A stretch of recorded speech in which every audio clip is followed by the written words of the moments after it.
Go to your car right now, or if you're already sitting in it, perfect. Open your boot, lift the carpet, tell me what you see.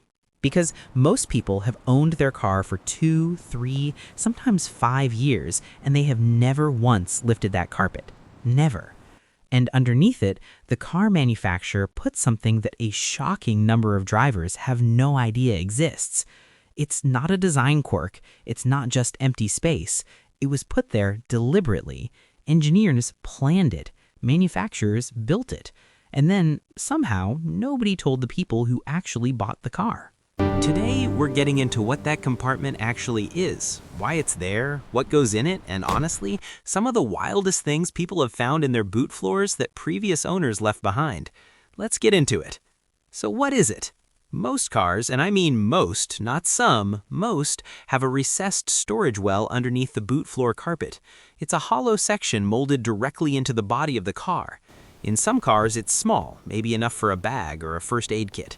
In others, it's genuinely massive. We're talking boot within a boot energy. Some SUVs have compartments big enough to fit a carry-on suitcase flat under the floor. And the reason most people don't know about it? The carpet. That's it. One piece of carpet between you and a storage space you've been paying to ignore for years. The car companies don't advertise it. It doesn't make it into the brochure. It's just there.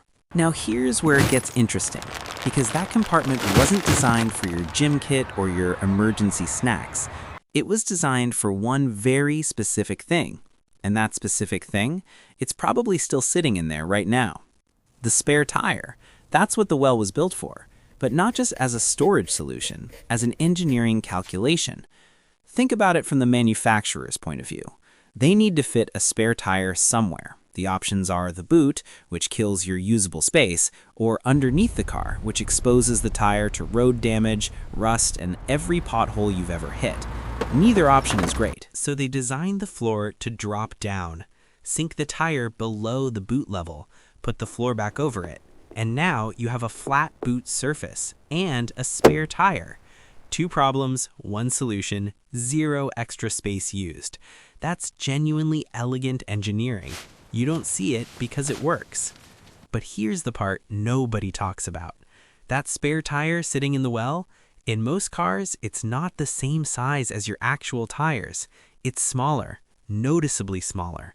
And there's a name for it. A space saver spare, sometimes called a skinny spare or a donut. And it comes with rules most drivers have never read. You cannot drive faster than 50 miles per hour on it. You should not drive further than 50 to 70 miles on it. And if you put it on a drive axle, meaning one of the wheels that actually powers the car, you need to be even more careful because the size difference affects how your differential works. People have driven hundreds of miles on these things not knowing any of that.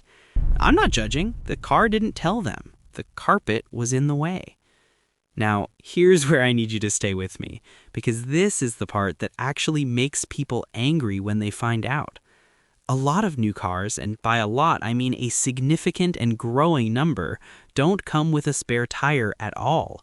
The well is there, the space is there, but it's empty, or it has a small can of tire foam and a pump, which is not a spare tire. That is a prayer and some chemicals. Why? Wait, a spare tire adds around 10 to 15 kilograms to the car. That affects fuel economy numbers, the official figures manufacturers advertise. So some brands made the calculation that removing the spare saves enough weight to improve their fuel economy rating on paper and passed the cost saving onto themselves. Not to you, to themselves. The tire foam kit costs manufacturers almost nothing. A real spare costs them money. So a growing number of new cars, including some genuinely expensive ones, are shipping without a spare tire, putting in a can of foam, and hoping you never have a blowout on a motorway late at night. Check your boot well tonight, right now if you can, because if there's no spare in there, you need to know that before you need it. Okay, now the part I promised you at the start. Because the boot well in the hands of car owners has become something the engineers absolutely did not intend. People figured out that if you take out the spare, or if the car never had one, you've got a completely hidden, flat, lockable storage space that nobody would ever look in. And what did people do with that information? Wild things. There are entire online forums dedicating to what to store in your boot well. The practical people put first aid kits, jump cables, a torch, a reflective triangle. Organized, sensible, fair enough. Then there are the people who put subwoofers in there, because the well is sealed, enclosed, and the right shape to act as a bass enclosure. Car audio enthusiasts worked this out decades ago. The boot well is literally an accidental speaker cabinet. The engineers designed a tire storage solution. The audio community turned it into a free subwoofer box. And then there are the used car stories.